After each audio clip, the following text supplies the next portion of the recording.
میرے بہنوں اور بھائیوں، آج میں آپ کے سامنے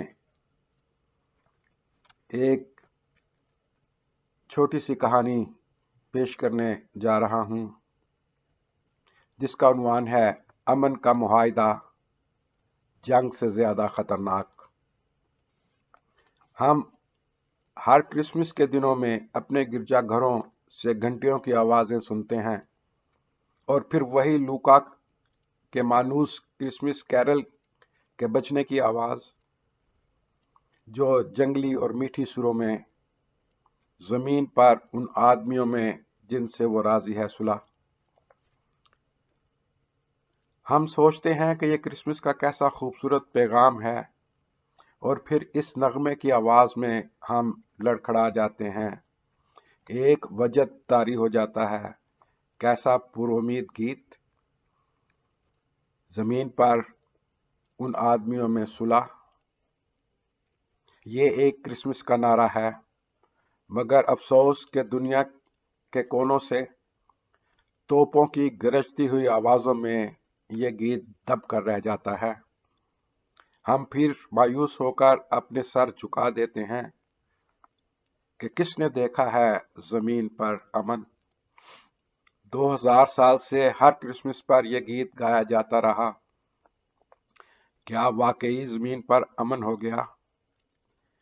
ایک عام اندازے کے مطابق مسیحیت کے اندر 41,000 فرقے ہیں، جن میں سے 134 million Catholic, 800 million Protestants, 260 million orthodox اور 28 ملین دوسرے فرقے۔ یہ سارے مل کر 24 دسمبر کی رات کو یہی گیت گاتے ہیں، زمین پر ان آدمیوں میں جن سے وہ راضی ہے صلح۔ ماضی میں جب سے دنیا بنی ہے، چھوٹی موٹی یا درمیانی درجے کی جنگیں لڑی جا چکی ہیں۔ پھر 2 عالمی جنگیں، پہلی جنگ عظیم 1914 سے 1918 تک، دوسری جنگ عظیم 1934 سے 1945 تک۔ کئی علاقوں میں جنگیں تو آج بھی جاری ہیں، مگر ہم ہر سال کرسمس پر یہی گیت گاتے ہیں، زمین میں امن کی خواہش کا گیت۔